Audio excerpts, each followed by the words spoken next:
Nous avions imaginé cette discussion avant que la guerre en Ukraine n'éclate et que les enjeux géopolitiques actuels viennent bousculer nos organisations. Nous tenons d'abord à rappeler notre soutien total aux populations victimes, en particulier aux communautés paysannes et rurales, mais nous ne souhaitons pas ouvrir le débat sur le conflit en lui-même, parce que nous pensons que ce n'est ni l'espace ni l'objectif de ce forum. Par contre, nous nous réjouissons d'avoir aujourd'hui parmi nous Misha, militant ukrainien, qui va intervenir pour parler du contexte foncier dans son pays et qui parlera forcément de l'actualité pour nous expliquer entre autres comment les paysannes et paysans s'organisent en temps de guerre, comment se redessine la production et l'approvisionnement alimentaire et quels espoirs avoir pour l'agriculture ukrainienne. Mais nous vous demandons s'il vous plaît de respecter le choix qui a été fait, de rester concentré sur les questions paysannes et foncières. Quand je vais parler d'Europe, je parle bien d'Europe géographique et pas seulement d'Union européenne. En fait, nous avons souhaité, avec la coordination européenne via Campesina, organiser cette discussion autour des questions foncières en Europe, parce que bien souvent, dans les réunions internationales altermondialistes, nous nous retrouvons en tant qu'organisation paysanne seulement en posture de soutien aux luttes des camarades des quatre coins du monde, sans forcément témoigner de nos réalités paysannes ici en Europe. Un peu comme s'il n'y avait pas de problème chez nous, ou que nous, paysannes et paysans, avions complètement disparu de cette région du monde, transformés en agri-managers ou broyés par le rouleau compresseur de l'agro-industrie. Cette discussion, on l'espère, va justement mettre en lumière le fait que le modèle agricole dominant, en Europe, n'est vraiment pas un exemple à suivre, mais que parallèlement, certaines paysannes et paysans dont nous faisons partie, résistons en défendant un modèle social et agroécologique qui tend vers la souveraineté alimentaire. Nos anciens, militants avant nous, ont âprement lutté, et nous continuons de le faire, pour la mise en place d'outils de régulation pour une meilleure gouvernance foncière. Il faut rappeler un peu le contexte européen. Suite à la Seconde Guerre mondiale, la reconstruction de l'Europe a été fondée sur des politiques libérales et une production agricole industrielle de masse, à grand usage de remembrements fonciers, d'intrants chimiques, de pesticides, d'agrandissement des fermes. La politique agricole commune, au sein des pays membres de l'Union européenne, a été créée pour aller aussi dans ce sens. Course à la production, course à l'agrandissement et course aux subventions. Une des conséquences désastreuses de ces politiques libérales a été une véritable érosion de la population agricole. Citer quelques chiffres. Entre 2007 et 2017, on a perdu 3,8 millions de paysans en Europe, dont la grande majorité avaient des fermes de moins de 10 hectares. En France, par exemple, on est passé de plus de 2,3 millions de fermes en 1955 à seulement 389 000 en 2020. Comme je le disais plus haut, nos aînés ont lutté pour obtenir des outils qui limitent les agrandissements des fermes, qui favorisent les installations des jeunes générations, qui évitent la mainmise des terres par des activités autres que agricoles, qui protègent les fermiers face aux propriétaires. Mais ça ne suffit pas. En plus de tout faire pour maintenir les outils actuels, il nous faut être inventifs et déterminés pour en créer de nouveaux et réussir à peser suffisamment fort, soit acceptés, votés, mis en place, respectés. Les sociétés changent. La mondialisation des échanges et la libéralisation de l'économie et des politiques s'accélèrent. Le climat vacille et nous faisons face à des menaces nouvelles ou des forces de plus en plus puissantes qu'on retrouve finalement partout autour du globe. La liste très désespérante de toutes les conséquences que ces politiques engendrent est non exhaustive. Par exemple, capitalisation et spéculation sur le prix des terres, concentration des capitaux et des terres dans les mains des plus gros, ouverture des marchés nationaux et internationaux à l'accaparement des terres, bétonisation des sols pour de grands projets d'aménagement, production d'agrocarburants et perte de la vocation alimentaire de la terre. À l'inverse, financiarisation de la nature et sanctuarisation d'espaces naturels où les activités paysannes et pastorales n'auraient plus de place. Processus de compensation carbone qui, en plus d'être le bras armé du greenwashing, peut devenir un piège pour les paysans en se substituant aux revenus agricoles. Roz d'Écosse, en plus de nous parler de la réforme foncière écossaise, illustrera comment les crédits carbone sont en train de changer les modalités d'accès au foncier. Attila, de Roumanie, viendra conclure cette série de témoignages au nom de la coordination européenne via Campesina, en nous expliquant pourquoi nous organisons depuis plusieurs années des échanges avec des organisations alliées et des juristes pour tenter de dessiner une directive foncière européenne. Puisse ce projet apporter un souffle nouveau et inciter nos gouvernements à plus de régulation foncière afin de répondre aux enjeux climatiques, sociaux, environnementaux, alimentaires, d'aménagement du territoire, de vie en milieu rural. La question foncière est aussi une question sociale. La souveraineté foncière est un socle pour pouvoir construire la souveraineté alimentaire. Merci. Yeah, my name is Mykhailo Amosov. I'm representing here EcoAction. It's a CSO organization from Ukraine. Before the war, we were based in Kiev, but now all our staff dispersed around Ukraine and European Union as well, and part of half of our staff now in Belgium, Czech Republic, Poland, Slovenia, France, so really dispersed. And I working as head of greening, industry greening department, and industry greening means that for us means that we are working on agricultural issue.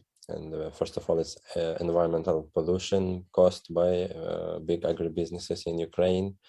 And also it's air pollution from huge industry. And why we combined to these parts, because agriculture in Ukraine is same as huge big industry. So it's really a large scale production, and we just combine it in one department in our organization. Also, EcoAction covering other directions. We have other campaigns like climate change campaign, anti-nuclear campaign, and yeah, it's our main campaigns. For now, before, yeah, would be better to say before the war, because now we are more focused on energy security and food security, because as you may know, Russia is really well fueled by money from energy, from fossil fuels to European Union, first of all. And I'm focused on food security and land relations and how it was impacted by war since the beginning. So before the war, I was like slightly worked on land relations, land investment in Ukraine, and sustainable agriculture in Ukraine. Yeah, and we were following land grab cases in Ukraine and land reform. It's more not about agricultural reform; it's more about land reform. And it as for now, it's I think longest land reform in the world. It's because it started in 1991, and it's keep going till now. What about this land reform?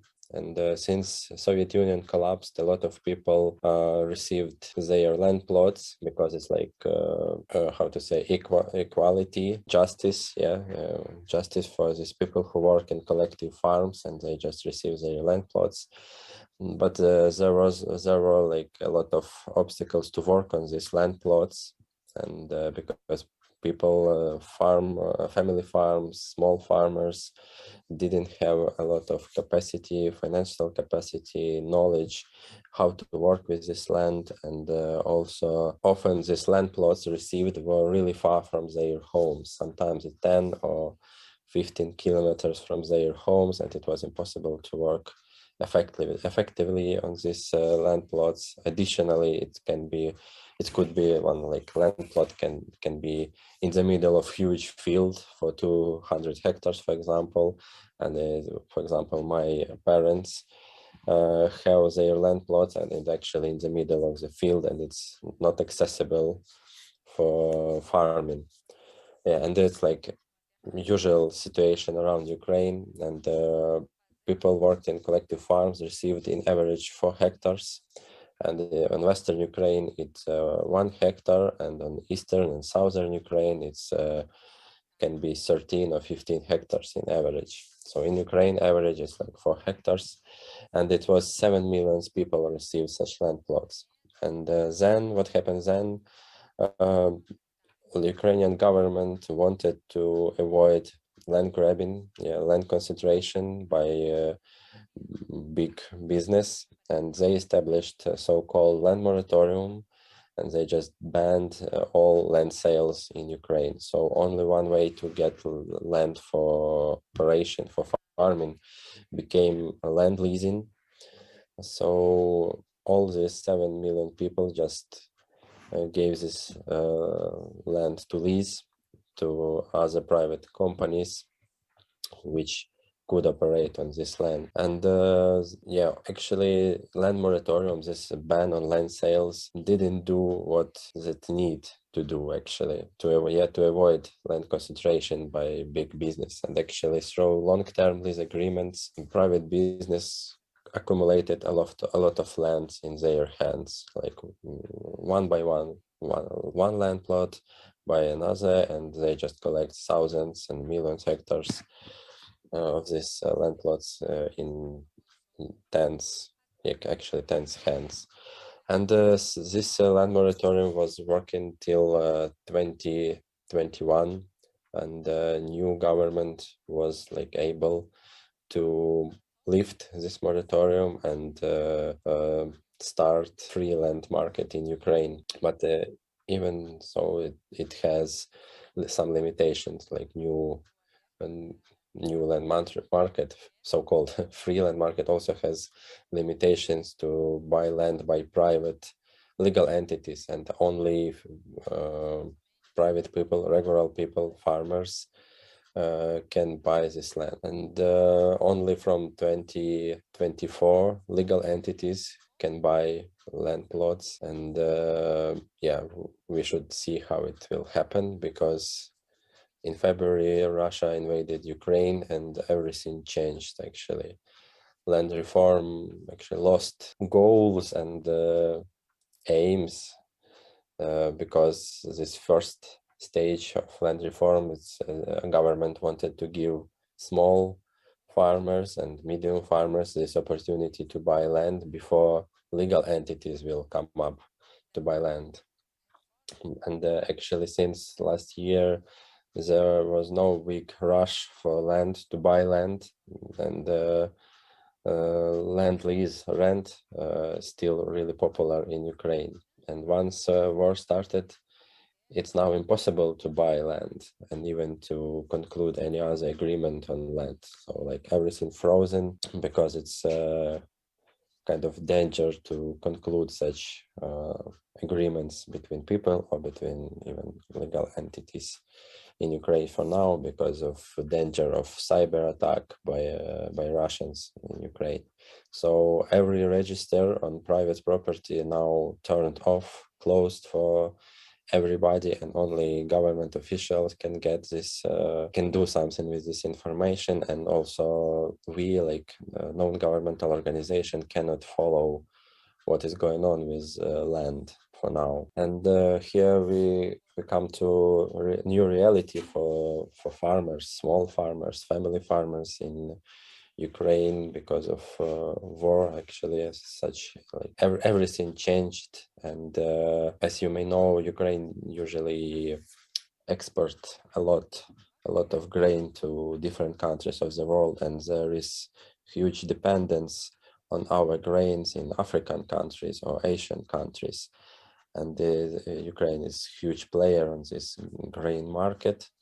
And small farmers weren't included in this process to export huge amounts of grains to abroad. So it seems like for big agribusinesses, all their logistic chains, supply chains, completely destroyed or at least disrupted, and it's impossible to do export abroad from Ukrainian seaports, as it's blocked and mined by Russians. And it's impossible to do, in such big portions, to do this export by railway or even auto transport, to do it through our western border.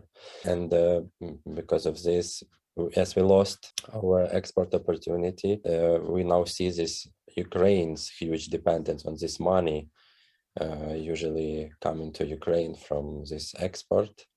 And now we see this big opportunity for small and medium-sized farmers to come up with their opportunity to better adapt, with better adaptation to new conditions. But in any case, they need support. And now we are looking for opportunities actually in Ukraine, how to help government understand that they should pay attention not only for big agribusiness, which has like a lot of representatives in government actually, and farmers don't have such support directly in government. Most like hard situation for farmers and even for big agribusiness also is on already occupied territory by Russians or contested areas. So for us in Ukraine now, the situation with access to land because of war is like really limited access to this land. So even if usually it was easy to get your field, now you cannot do this because a lot of weapons on your fields, like your field can be mined, and you don't have enough fuel to get there. Even if you can harvest your field somewhere in summer, it's impossible to realize this food.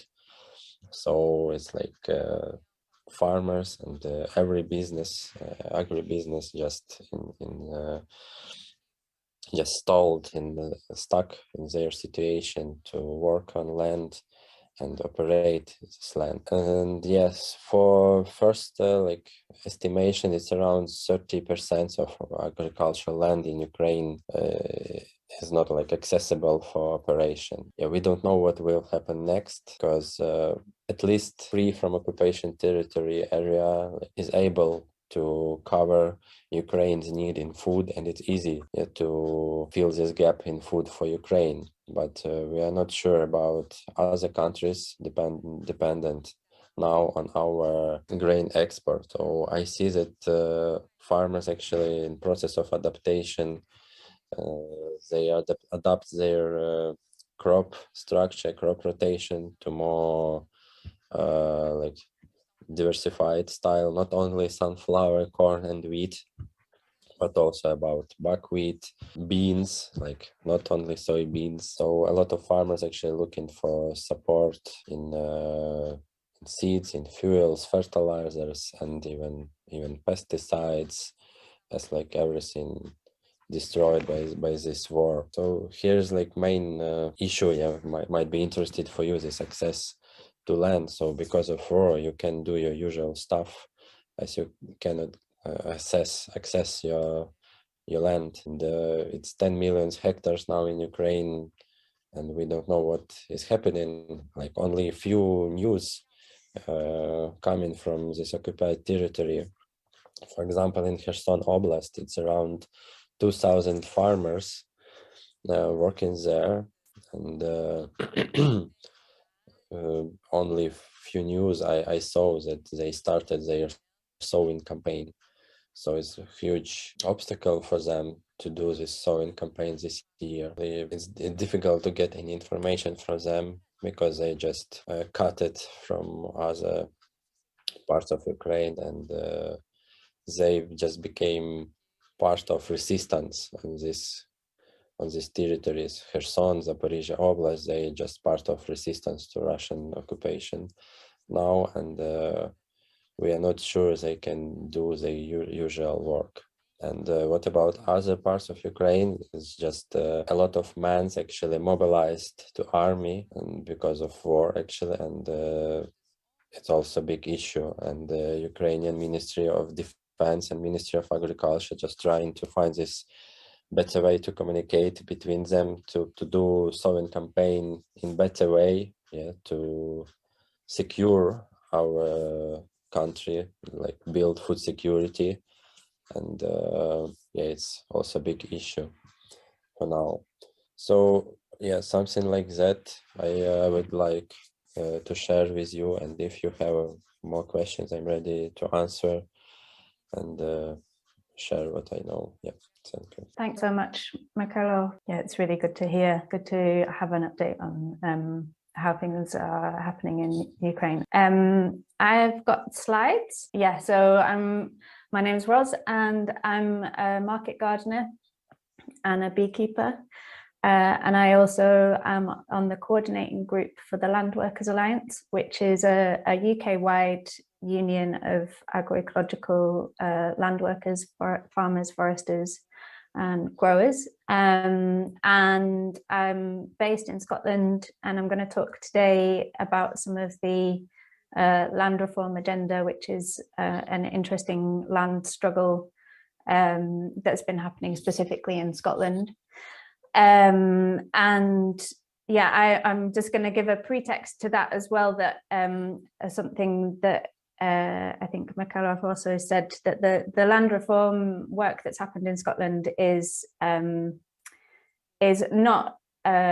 framed as an agricultural reform, but is about land reform for rural communities that has turned into a bigger land reform process. So it's not framed as an agricultural reform, but it has lots of consequences for agricultural land, obviously.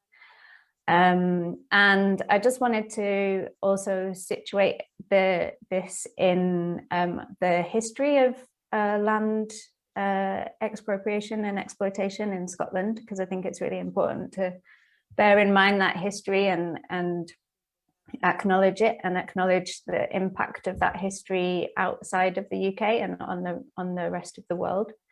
So Scotland has one of the largest, most concentrated land ownership structures in Europe, apparently, though I think it's possibly changing with some of the dynamics that are happening in Eastern European countries at the moment.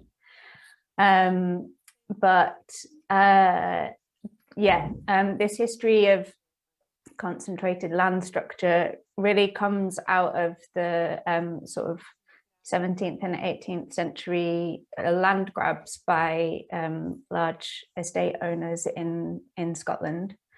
And some of you might be aware of the history of the clearances, where rural communities who were largely self-sufficient at the time were forcibly cleared off their land and into either urban areas or moved abroad to other countries like Australia and Canada. And these land grabs were done by large estate owners from both Scotland and England. And there's a recent research report that's shown that the cash that was used to do those land purchases was often linked to the Abolition of Slavery Act, which was an act whereby the UK government compensated slave owners for the loss of their property, that is people, and gave them the cash value of those people. And then that money was used to purchase land in the Highlands and then clear off the rural populations that were already there.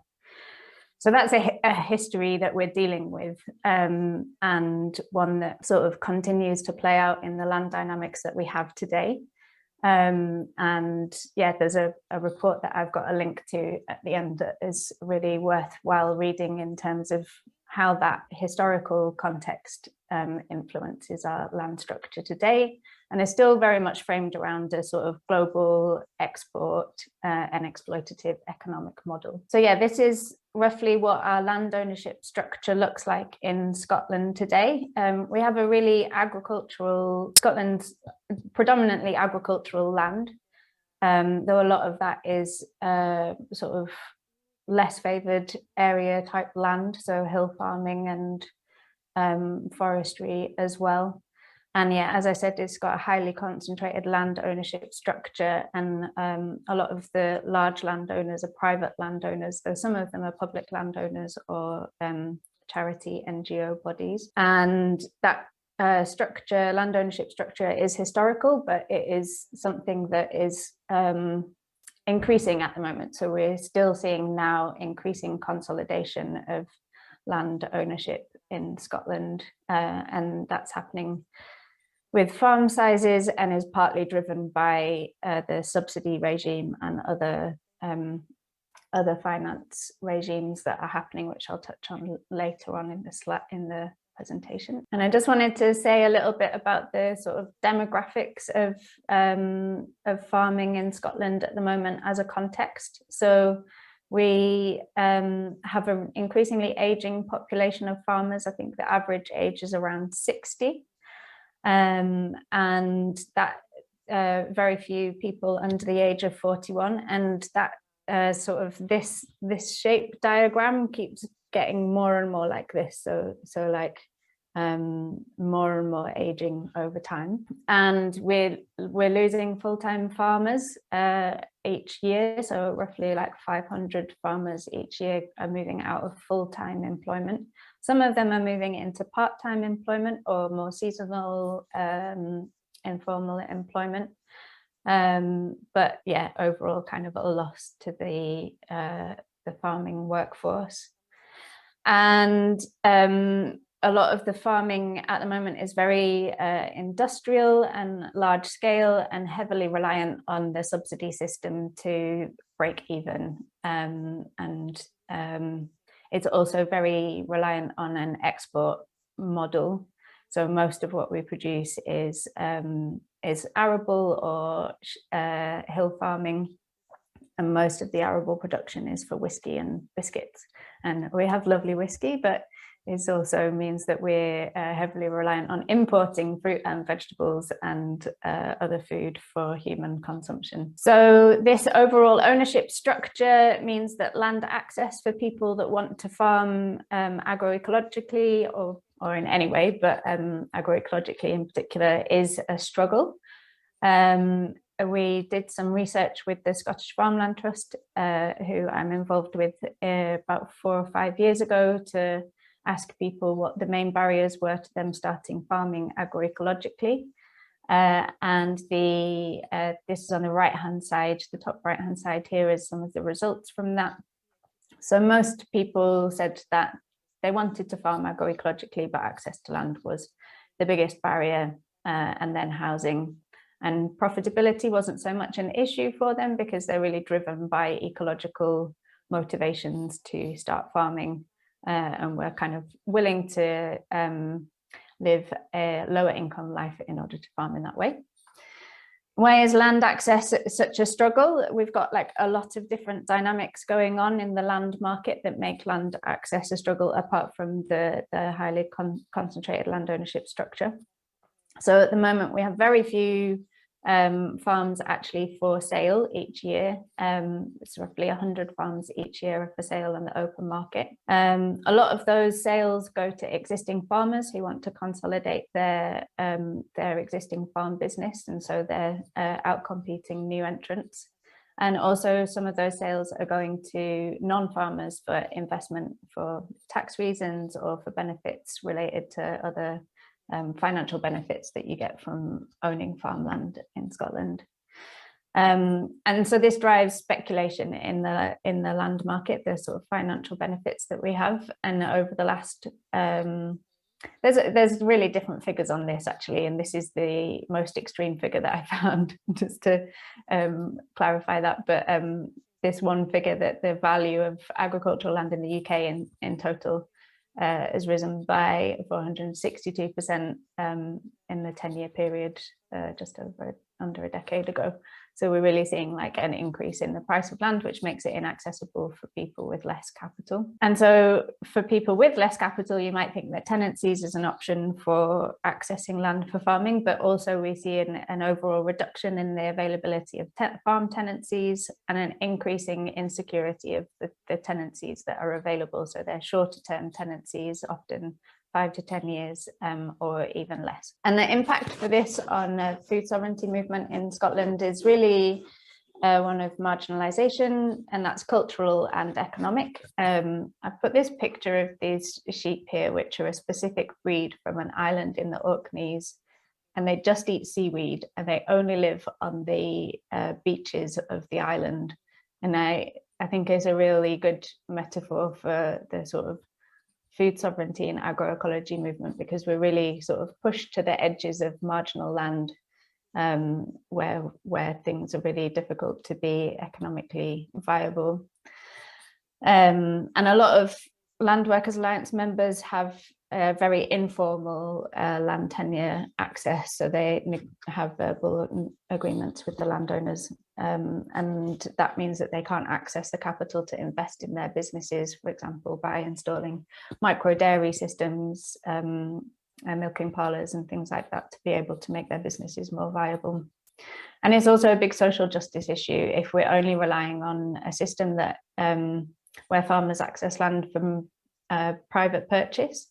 That means that we're ruling out a whole load of people who can't afford to buy land, and really need to address that social justice issue. So that was just a bit of context, sort of led to a real push from the grassroots for the importance of land reform in Scotland to try and change this concentrated land ownership structure and shift the dynamics of the market. And before devolution to Scotland, we did have a really strong but small movement of community landowners who were purchasing land and estates off absentee landowners, especially notoriously like Egg and the Assynt Foundation in the Highlands.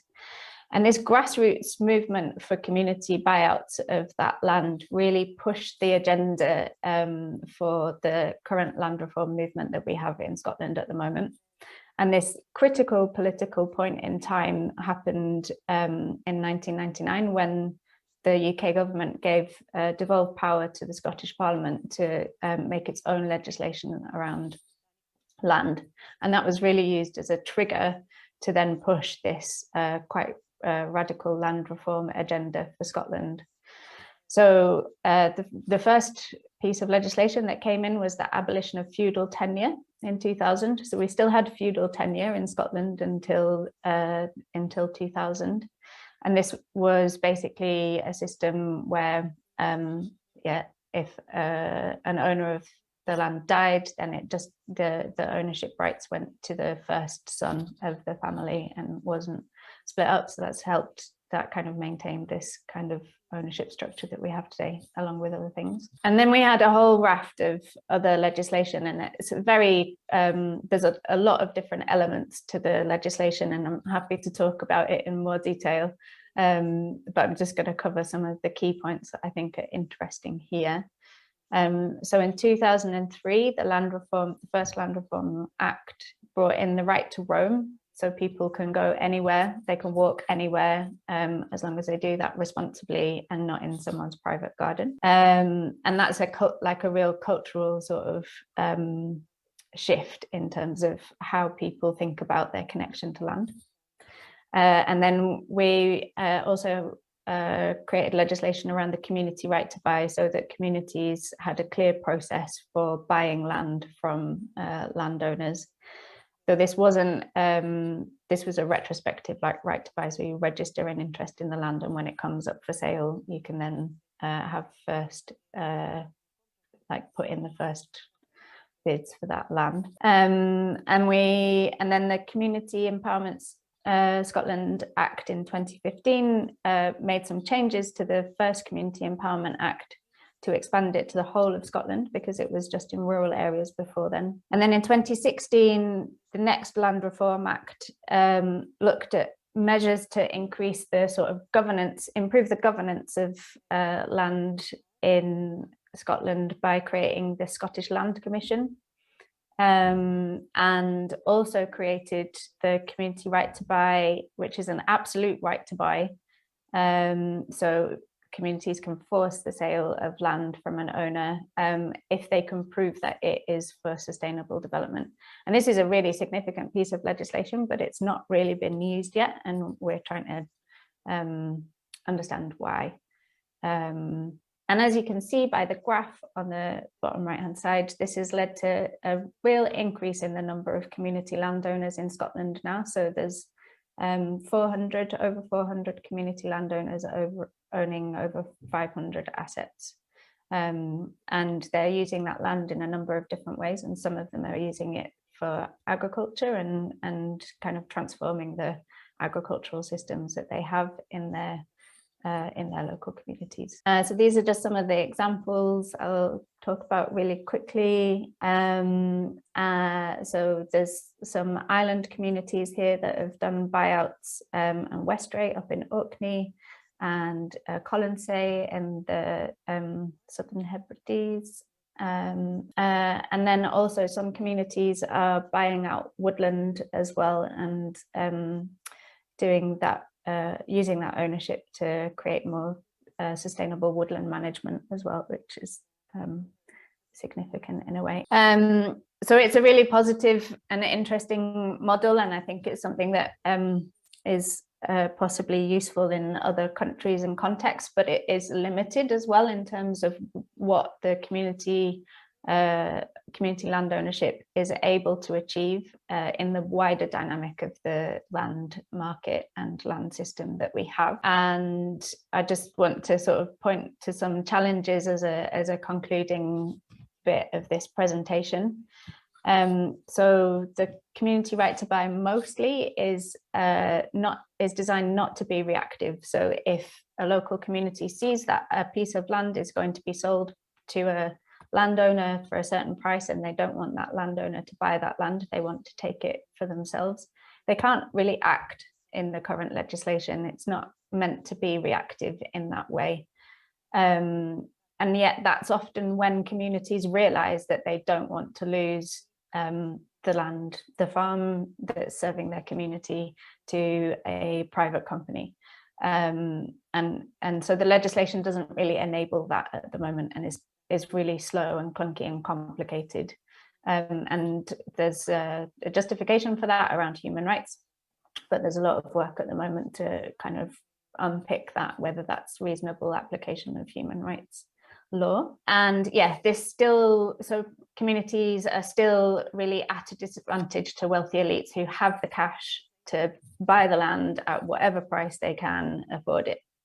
So we still see the speculation in the land market, the rise in prices, and the community right to buy is maybe not sort of enough of a measure to stop that kind of land speculation and consolidation at the moment. So possibly what we need is something where there's an intervention in the land market, or more regulation of the land market in order to slow it down and to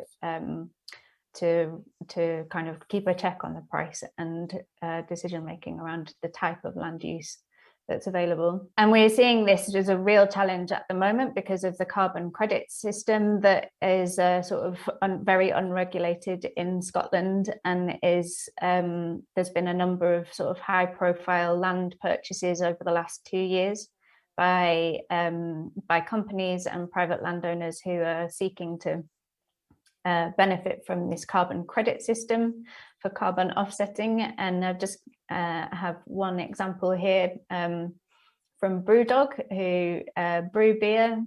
It's quite a trendy company, doing really well, but they are purchasing quite a few estates around Scotland to plant trees to offset the carbon emissions from their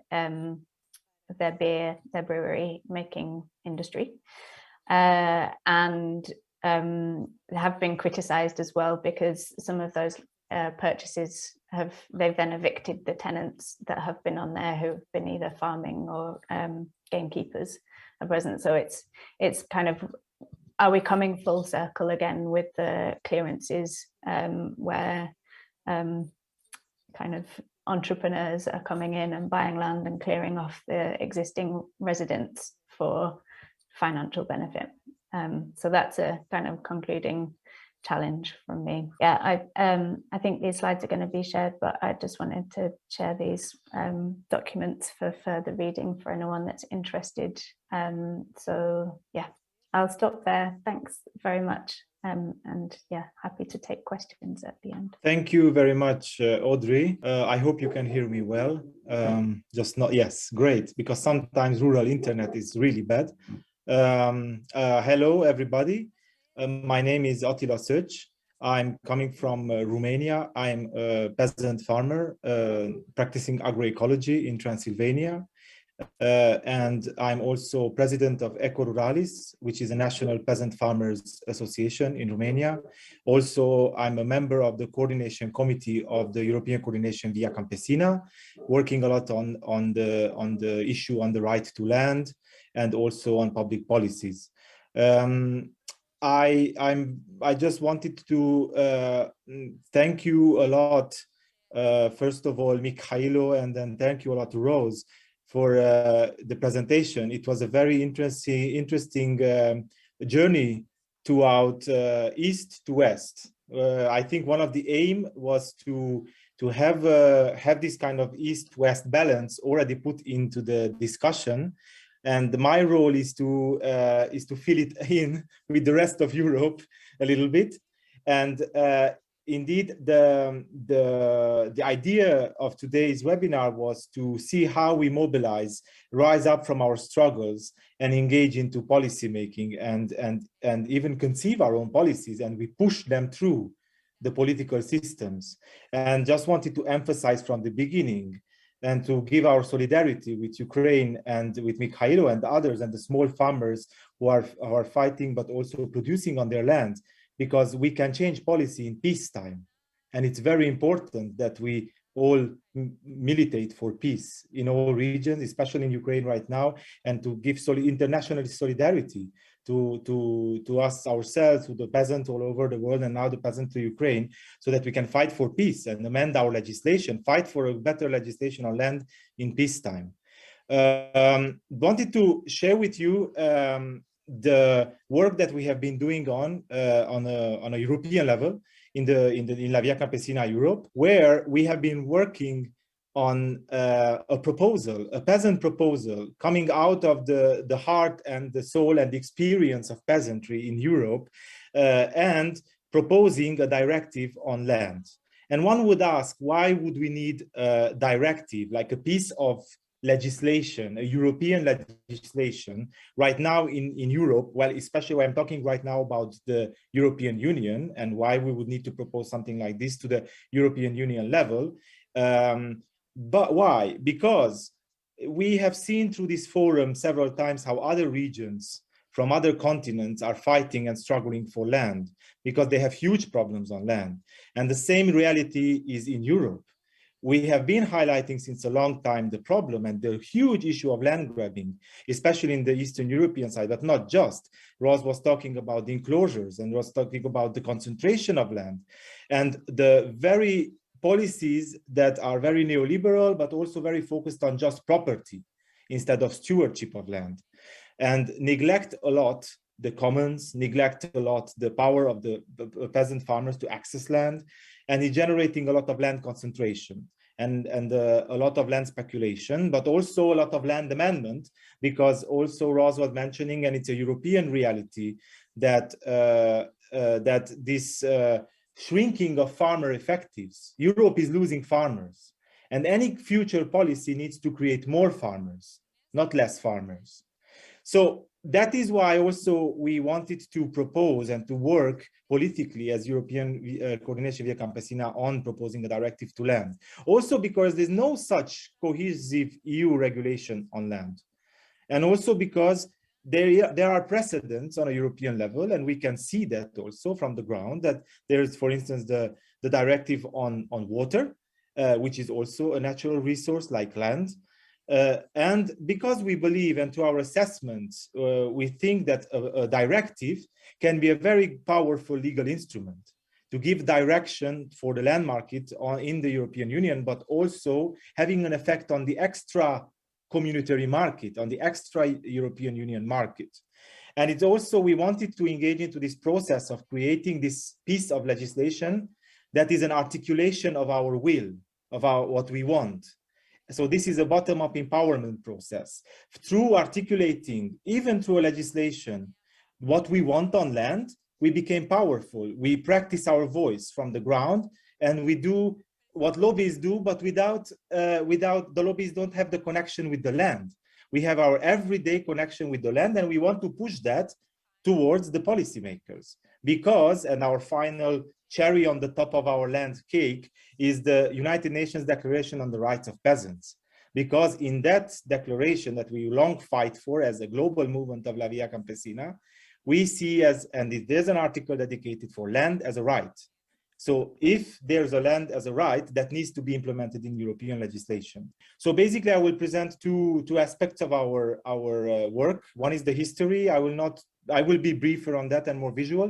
And I will also actually put out to you the text that we have been working on and the political conviction behind it. So on the history of the work, we, as I've been saying, Via Campesina Europe has been working a lot on land grabbing. We have been partnering up with allies from Europe, and we have been documenting a lot the issue of land grabbing, which is huge in Europe. In Europe, large tracts of land are being concentrated. Mykhailo was very well saying it in Ukraine, which is often overlooked even in peace times. And right now we are talking about Romania, where already 4 million hectares of land are in the patrimony of big investment funds and banks and all kinds of big industrial players. And we see this trend everywhere repeating in Europe. So we started documenting this trend, and when we started to articulate our political viewpoints, we also started to work with academics, especially academics who were like activist researchers and activist academics who were supporting us to articulate our language, our peasant language, also in a legal way. And then also we had a lot of bilateral meetings in the ECVC constituency with our membership, so we never lose ground than the realities. And we also did a series of webinars between us. And of course, this was a constant work of the work of the land working group of the ECVC. I just wanted to briefly show the results of this work, this historical work. There's a lot of documentation, and these are very widespread good tools, good reports that we created. One that is outlining the transparency behind the land concentration, what's happening with land grabbing in Europe. We outlined that it's a huge deal. Then we propose solutions, practical solutions. So what can communities do, peasant communities do through the second, Your Land, My Land, Our Land, which we created in the Jeleni Europe network. We started to really propose solutions and examples from the ground, or what we farmers are doing on the ground. Then on the roots of resilience, we really put on the table already the policy behind the directive on land.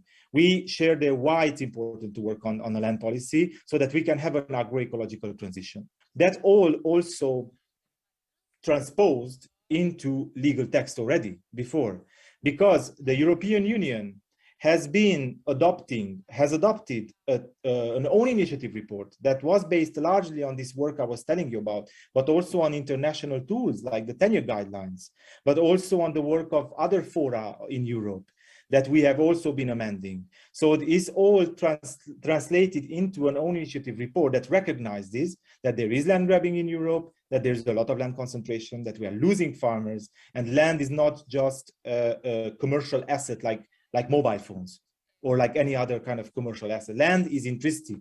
Land is something that is part of the farmer's life. So this was a very, very huge victory for us. And based on this victory, we started to coin out the possibility of a directive. So I would like to present now the key elements of our work.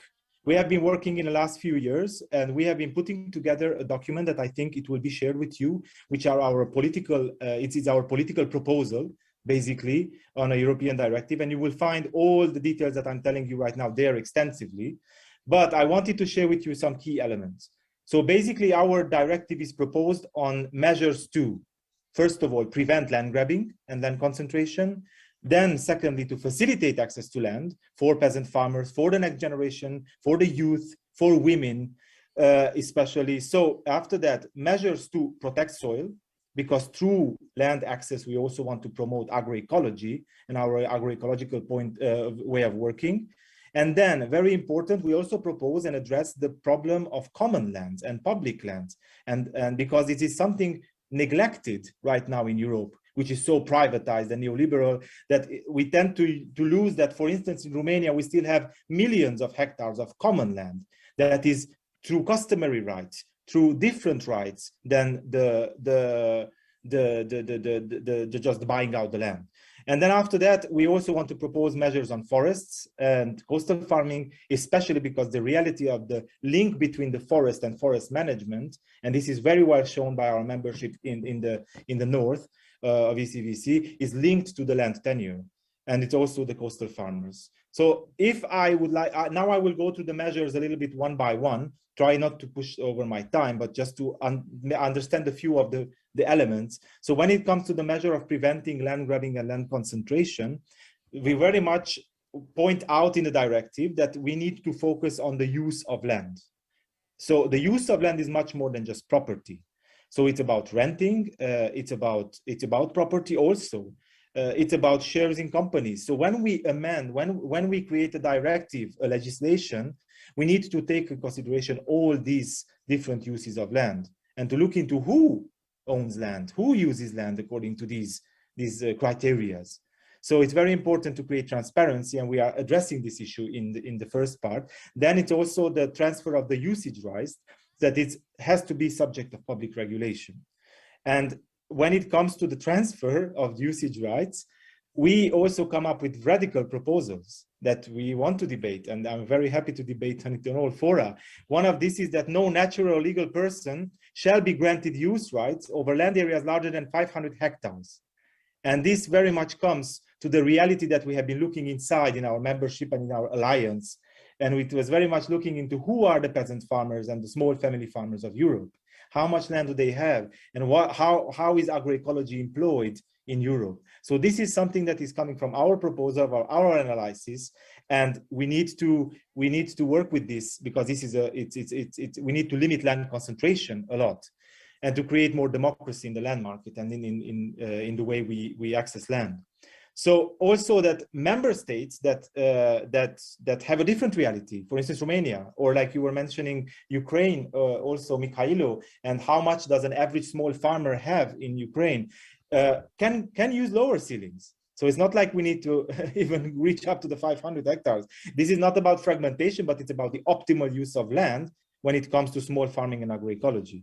And it's also very important that the prevention is to prevent and stop land grabbing within and outside the EU. Now, this is important because we have two countries here that spoke before, and regions, Scotland and Ukraine, where EU does fuel land grabbing through its companies, where the neoliberal market was present and was capturing a lot of land, or it has been fueling the same system where lands are being enclosed into bigger and bigger plots. So we need, and many times it happens by non-farming actors, like banks, like investment funds or pension funds. So we need to stop these actors of grabbing more land. And of course, also we need to stop Europe from grabbing land in the other continents like Africa or Asia or South America. So also it's about establishment of a redistribution process in this directive. What do we do with the lands after we do such an, should I say, agrarian reform? So where do these lands go? How are these lands managed? How are these lands redistributed to small farmers? So if you can go on the presentation, it's also about how to facilitate access to land. So we have special measures dedicated for this. So very important is transparency. We are talking a lot about land, but we don't know who is basically who has land tenure in Europe. So it's we propose the implementation of national observatories on farmland sales, something that Europe can do, which is doing in other sections like the milk market, the milk system, when they monitorize milk and they monitorize many things in Europe and statistically, but not land, not who owns land and not who has land and how land transactions are being made. This is something that even journalists have a hard time to discover. So we need more transparency. Also, the value of land, which is highly volatile and very disputed in many countries. No, because we have countries like the Netherlands where land prices are rocketing. And we have other countries where land is cheap. So of course that from the expensive countries, land is being bought in the cheap countries. So we are creating also an intra-communitary grabbing of land because of this volatility. Of course, so then we want to base the value of land on the standard output, which is rather something representative for farmers. But also, when it comes to facilitation of land, we need to give priority to the youth and the new farmers, the next generation in buying land. I remember this pyramid, this inverted pyramid that Roz was presenting, and it's kind of the same in the same whole Europe, that our farmers are dying out, getting older. So we need a new generation of farmers, and we need more of these new people to engage into farming and have access to land. So it's also about, as I was saying, about agroecological measures and soil protection. And this is very important because peasant agroecology is intrinsically linked with soil quality. Through our practice of peasant agroecology, we are also protecting our soils, keeping humus in, keeping the natural cycles alive, and not destroying through monocropping. So we need to monitor also and observe the quality of the soil, and we have measures proposed towards this so that the soil quality increases. And who are the farmers who are increasing soil quality? Let them have access to land. And it's the millions of peasant family farmers of Europe. So it's also the establishment of plans to improve soil fertility and health. This is very important. This is something participative, and this is something co-creational with peasant farmers. And then also the participation of farmers and citizens in these restoration programs. And very important, it's something that we see in especially Western Europe, it's a lot of land sealing happening. So to prohibit land sealing because of the climatic problems that it generates, but also because of the loss of land. And then, of course, we propose in this directive that priority to access to land should be given to the farmers who are practicing agroecology. So they should be, speaking, first-hand buyers of this land, if I just may use one example. Okay, and then I was mentioning the very importance of the commons. This is something that is not measured in Europe. And Europe is investing money into seeing how much common land does Europe have. And it's coming from the history, and it's coming from our different histories, but we see common land everywhere in Europe, or community-owned land, or public land. There are different notions, and of course, we need to have an inventory of these lands in order so that we can safeguard these lands for the commoners, for the ones who are using. Me, myself, I'm a small farmer. If I would not have access to the common land, I would not be economically viable. So it's imperative. And in my region, for instance, just in 10 years, we lose half of the common land. Okay, then also prohibition and prohibition of the privatization of this common land. It's something that is happening in all regions of Europe, that formerly being common land is being bought out or concessioned out to large companies, and this has to stop. And then, of course, same goes to the forest land and coastal land as farmland. We need to consider this forest land and coastal land as farmland, which is managed by farmers. We see this in our membership in the north, how important are forest land and the management of agroforestry and forestry in general for the livelihood of small farmers, but also to avoid concentration of these forest land and coastal farms, and to favor agroecological practices in here too, and to protect their usage rights, which are many times linked to ancestral usage rights, or even like customary rights, which are very well defined in the tenure guidelines. All right, so I don't know if I'm over time, but I'm definitely reaching my conclusions.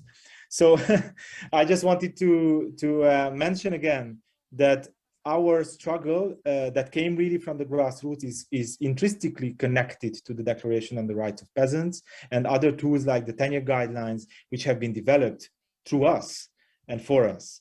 And this is through this land is our right as peasant farmers, and this is why we fight from the grassroots. Besides occupations, besides the struggles and the militant activism, we also fight in the policy-making rooms so that we can have a directive, we can have a legislation that is for us, is not against us. So that is what is on the table right now, and it's shared with you. And I think it's a good example of how land issues are universal. And we can also approach these land issues through policy making from our grassroots organizations, nonetheless of where we are based, just looking at our own realities. And then also, I have to mention that this is still in a conceptual work, which is still in progress, because when we are creating a bottom-up approach, it's very important to always reconnect with our grassroots, with our peasant farmers and constituencies, so that we can always benchmark through them and through us if we are heading towards the right direction. And this is why all this is very much up to debate and up to our construction. And then, of course, with the constructions with our strategic allies, which are human rights organizations, or which are activist scholars and so on, which are helping us all the way. So thank you very much. I'm looking forward for the debate, and I hope I was clear enough.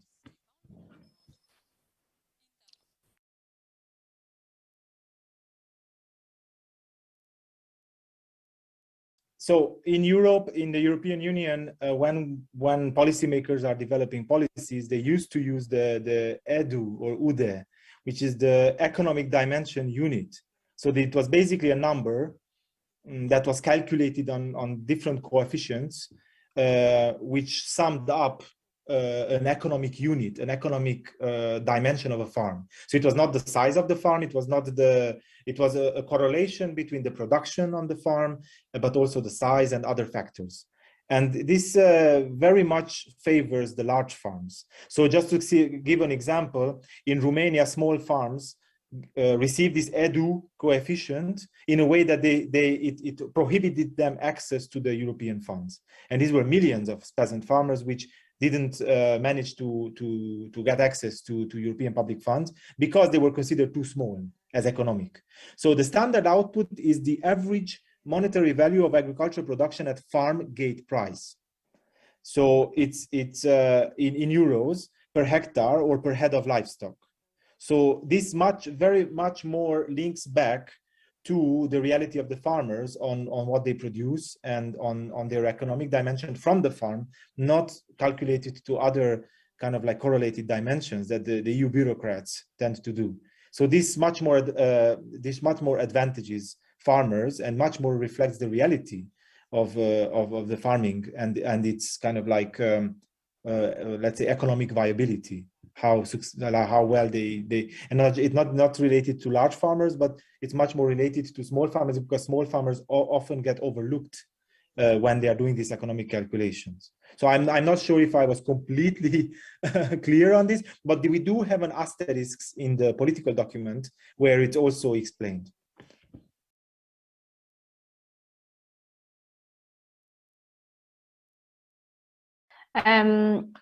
Yeah, the question about Langham, that's a community that bought a large estate off the Buccleuch estates, which is a traditional estate who owns a lot of land in Scotland.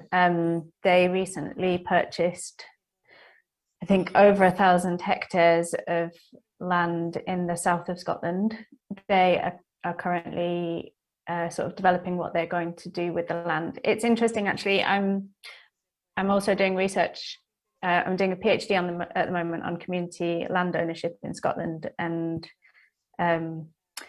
had asked all of the community landowners what agricultural activity they were doing on their land, and Langham responded and said that they wouldn't classify what they are doing with their land as agricultural because they're doing more kind of biodiversity and woodland management on their land. So despite the fact that it was kind of hill farming previously, they're sort of changing and shifting the land use of the land that they've purchased. And I think that's partly to do with, or I don't know why, but to speculate that the subsidy system at the moment is currently under review, and it's not clear whether they would still receive subsidies for agricultural work on the land, and the income that they would get is marginal. So they're looking at different ways of managing that land. But it's a really interesting case and quite a high-profile political one because the Buccleuch estates are such a powerful landowner in Scotland. And such a large landowner in Scotland. And I did want to touch on this point about whether it's about ownership or use as being important, because I saw that coming up in the chat. And it's quite interesting in the case with Scotland that the community land ownership does create quite a strong argument for the ownership of land to be in the hands of local people, because the decisions that they make then are better and the economic benefits do go to the local community then. So as long as there's a democratic structure for the local community to own the land, it does actually make a difference that they are the landowners. And yeah, so, but I think land ownership and land use they're not like an either or. It's important to consider both, and it's important to think about how to incentivize good land use practices and fair land use practices despite the owner as well, because some of the community landowners are still incentivized to do land use practices that are most economically viable for them, and so that often might not mean farming, because at the moment they can't benefit from it. They have to have strong values around food sovereignty and agroecology to want to do that. So yeah, I don't think it's an either or. It's something to treat holistically.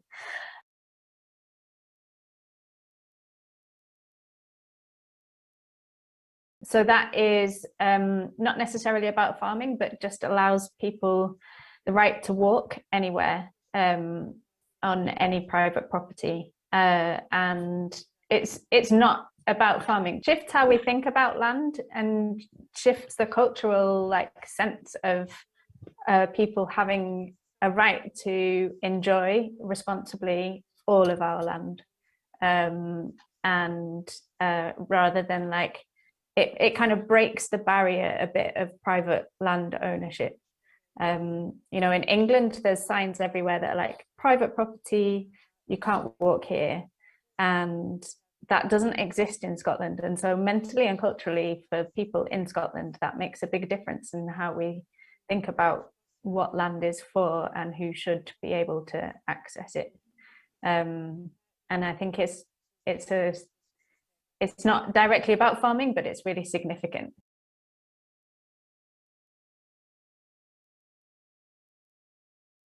Hello, good morning. My name is Elle.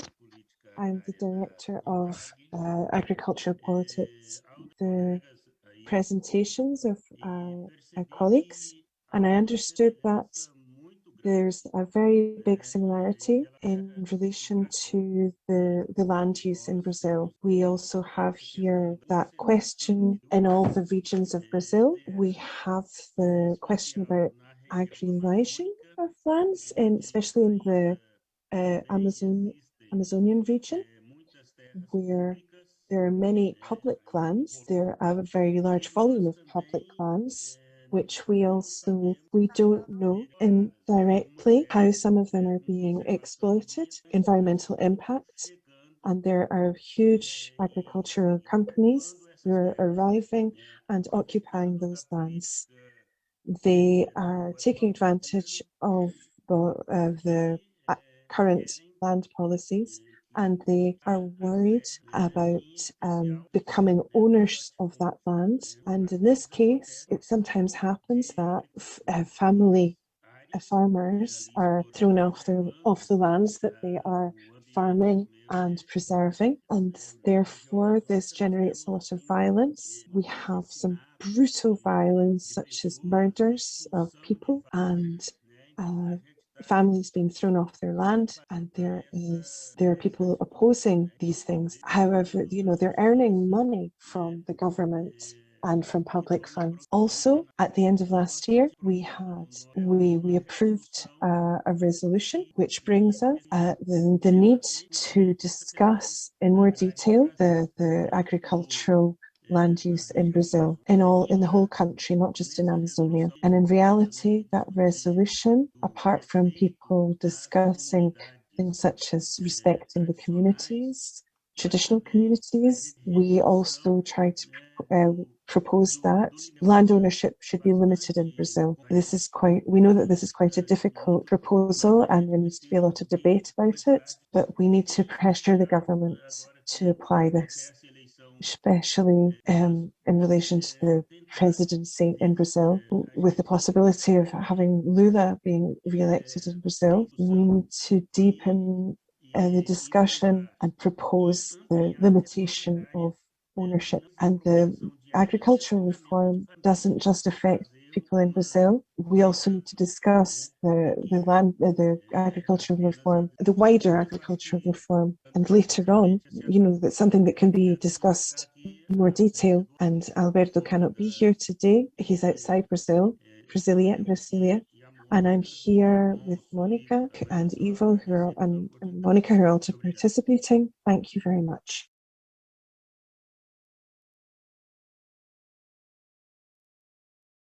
last year I was working a lot on the Land Workers Alliance presence at COP26, and their part of the Via Campesina campaign was very much to say no to carbon markets and carbon credit schemes, and that the UN FCC should not allow these schemes to happen. And that is one strategy, but unfortunately they're here, and they're really real, and they're very unregulated in the UK at the moment. There's no regulation kind of allowed in as voluntary schemes, and yeah, there's no effective regulation of them. And I think that's why they are sort of causing quite a lot of speculation. Several members of the Land Workers Alliance report that agents who want to sell carbon credits are literally coming to farm doors and knocking on farmers' doors and saying, why don't you sell your carbon to me? I can give you a really good price. And it's really problematic because then the farmer loses the right to claim the credits. And at the moment, because of the vacuum we have in the subsidy system in the UK, because of withdrawal from the EU, and being still in a phase where we're creating our new subsidy system, farmers are potentially signing away their ability to claim carbon, the carbon sequestration practices that they're doing, which might in the future risk them not being able to benefit from the future subsidy packages if they're framed around carbon sequestration. So it's a really huge problem that's moving very quickly. I would like a moratorium to happen on this in the UK, but I think that's very unlikely. And yeah, I do think we do need effective regulation of them, and farmers need a lot more kind of like education and support in analysing the current offers that are there and understanding how signing up to these carbon credit schemes at the moment might be a disadvantage for the future for themselves, depending on how the subsidy system rolls out. Yeah, I'm not really an expert on how they should be regulated, but I think it's definitely worth considering for the EU directive as well, whether there's things that need to be included in that to take into consideration the carbon markets, because it's not just happening in the UK, it happens everywhere, and it's been happening in the global south for a lot longer as well. Sure. Yes. So just to say, indeed, as Roz was saying, that that ECVC has been very critical of the carbon market mechanism and the carbon farming initiative, and our main approach was that land is for food production and for small farmers and for agroecology, and through agroecology we already do our job of being good farmers for the climate. And also it's very dangerous because of this private funding that is being poured into the carbon farming initiative. Basically, they want to conceive payments that are coming from private companies to that somehow through these the private companies offset their kind of like emissions. So, but we were very strong against it. But I have to say indeed that the land directive work was conceived before the carbon farming initiative took very much shape and momentum. So it's a very, very good point actually that we need to more address the situation of this. We have addressed it already a bit, I think, on when you read the longer text, but also I think we would need to be more specific, and especially because we see how much carbon crediting has been detrimental, for instance, through these RED and RED plus approaches globally. And we definitely do not want this to be transposed into the farming system. And we already see the big farmers jumping on this because it's a new opportunity for financing for them and so on. But definitely we need to address it, and we would be quite against carbon farming and carbon credits.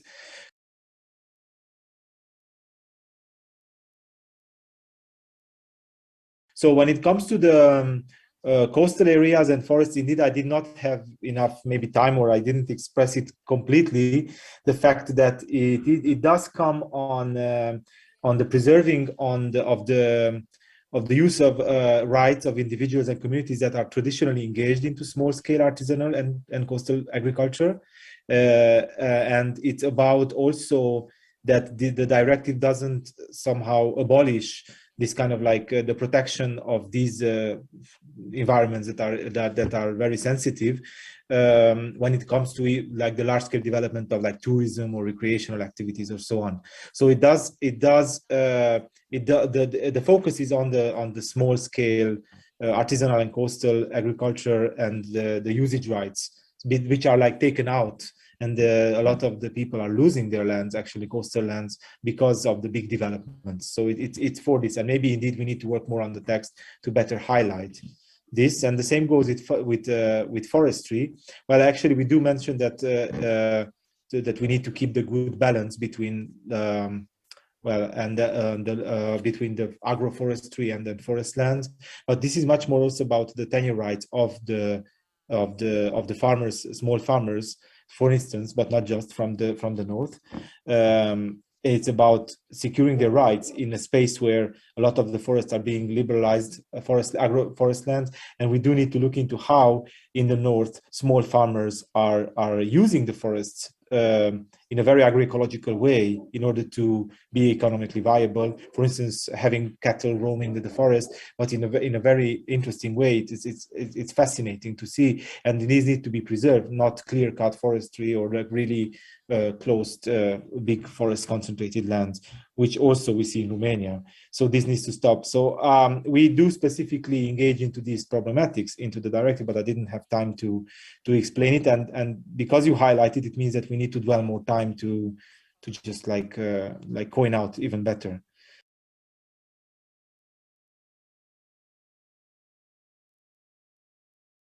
And then about the financial mechanisms. Well, it's indeed, the directive does talk also about the different kind of like models of property and tenure, and one is the share deals, and also it's about the land observatory. So it's about like creating transparency about who owns land and who accesses land, but definitely that there are financial mechanisms that need to go hand in hand to be changed also, so that we can completely address this. And yes, the financial vehicle of Europe is huge and complex, and with many loopholes that we need much more also on the financial side to be regulated. But we do touch it quite extensively because we do want to create more transparency over also these shared deals, so that there is known for Europe who owns land, which financial institutions, and how is the money flowing into farmland. And one of the other aspects I just finish off is the aspect of the cap, and the cap also in parallel with the developing directive. We also need we need a better cap, which doesn't pour money into area-based subsidies, and it doesn't fuel the same concentration, especially that we see in countries, for instance, like Hungary. It was actually created the transparency over how these subsidies ended up in oligarchy, which is like the money farmers. So yes, very important aspects, and thank you, Philip, for raising that, and that gives us more space for the debate in the future.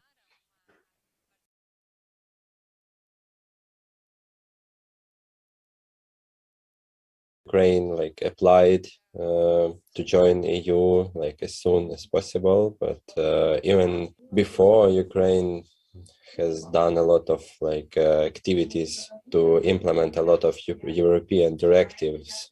For example, nitrate directive, and actually it's more about agricultural pollution of environment by agricultural facilities, and we were like 3 years in struggle to implement the standards of nitrate directive in Ukraine. So in any case, we are expecting that EU land directive will like push Ukrainian land relations in better way.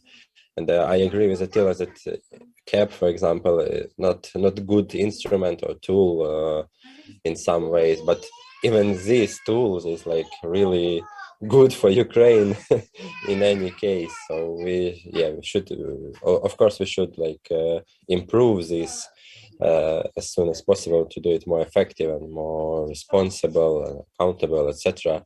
But for Ukraine, all this stuff is good, and we are ready, to implement this. And of course, sometimes it's much slower than we want. I mean, civil society wants to be more quick, faster in implementation European standards and push business, especially agribusiness, to implement these higher standards, best available agricultural practices, including land practices. So everything else will be, and is important for Ukraine. It's like a good experience for us. Thank you.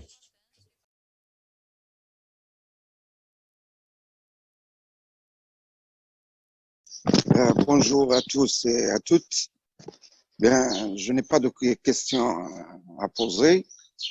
Seulement, je rappelle que dans la discussion, j'ai essayé de tirer votre attention sur l'importance des terres communautaires ou collectives au Maroc, qui actuellement dépasse les 15 millions d'hectares.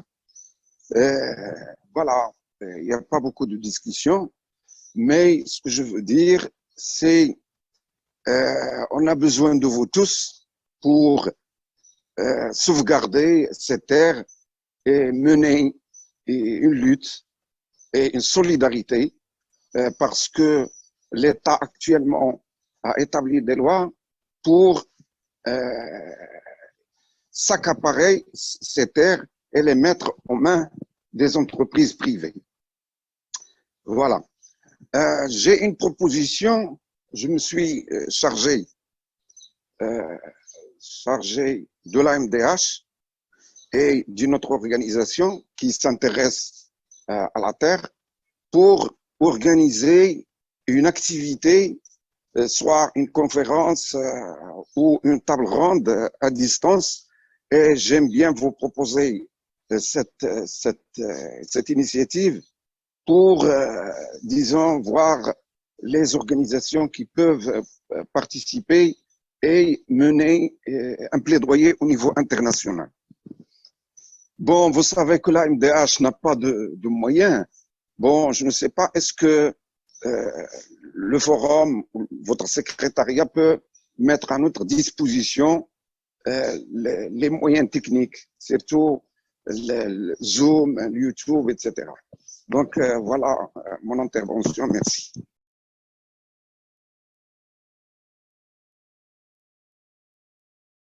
So yes, I think when it comes to the obligativity of a directive, so the reason why we propose and we choose the directive and, for instance, not a regulation, because a regulation, a European regulation, has to be implemented per word, it has to be ad literam. So it's not really taking on consideration the diversity of the land tenure in Europe.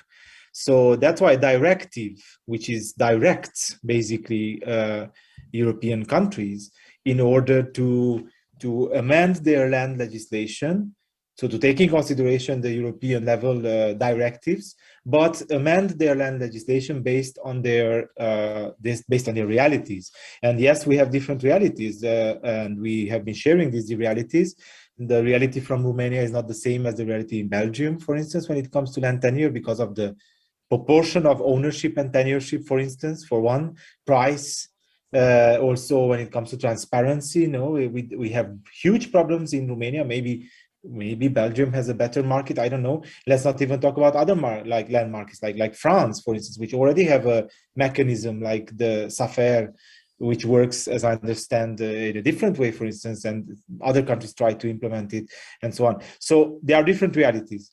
And a directive is addressing all these realities. That's why, for instance, just to give an example, the 500 hectare, yes, it is an absolute figure. But if the reality is in Romania that we can lower the threshold even more, then there is a possibility to it through the directive. It's not a possibility to go over it.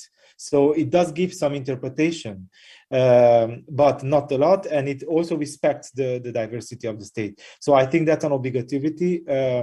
And it's a long way to see, because as you see, we share with you the key elements proposal, which this is like the key political proposals that are behind our consideration of a land directive. And all this needs to be transformed also into legal language, something as a process as we are doing, working with legal experts in order to create a legal draft, a completely legal draft that can be sort of put also in the legislative debate, which obviously then formulation is very important also for the implementation. It's a long road. It's a long road, and then yes, this is what I can say for now. That until now we have been dreaming out our dream directive. That's what we say. It's coming from our realities, our needs and hopes, and it's a long road to see now how we can make our dream come true. By really pushing for lawmakers to on European level to make it true, and they need to find also the legal language to oblige this new reality that we are hoping for. So, and we are pushing them from behind. I'm sure that it's not completely satisfying, Emmanuel, what I'm saying, but this is what I can share until now. Oui, un grand merci à toi, Attila. Donc, j'ai mieux compris. Si je comprends bien, ce serait une invitation aux États à être transparents et adapter quand même des minimums, comme pas dépasser par exemple 500 hectares par exploitation. Mais si je comprends bien, ce sera à chaque pays, État-nation, région, à adapter des mesures, adopter des mesures adaptées à sa situation régionale ou autre, que ce soit la SAFER en France, que ce soit la proposition qu'on fait en région wallonne. Donc ici, parfois j'ai des organisations paysannes qui se disent de toute façon on ne doit rien faire dans notre pays ou dans notre région puisque nous sommes membres de la coordination Via Campesina et donc la directive suffira. Mais non, si je comprends bien, c'est par le haut et par le bas que nous devons attaquer, vous aider à obliger les États à prendre des mesures et nous devons nous pousser par le bas régionalement à ce que nos régions empêchent l'accaparement de terres par l'agrobusiness, par la finance, etc. Donc oui, c'était pour préciser ça. Et donc voilà, c'est ce que nous faisons en fait. Nous proposons on se base en fait sur les Français pour les régulations foncières puisqu'ils sont plus loin que nous. Donc je te remercie Attila pour ces précisions. Merci. En fait, juste Emmanuel, c'est quand même la directive foncière européenne, c'est un cadre. En fait, c'est pour poser un cadre européen, mais chaque législation nationale, bien sûr, on espère aille plus loin en fait que ce cadre-là. Par contre, la grande difficulté, c'est vu les différentes réglementations qui ne sont pas du tout au même niveau d'un pays à l'autre, fallait tirer tout le monde en haut, mais c'est quand même assez délicat. Mais on espère bien que les réglementations nationales aillent plus loin en fait, même que cette directive foncière européenne. Ça pose juste un cadre collectif et commun. Voilà. Merci beaucoup. Au revoir.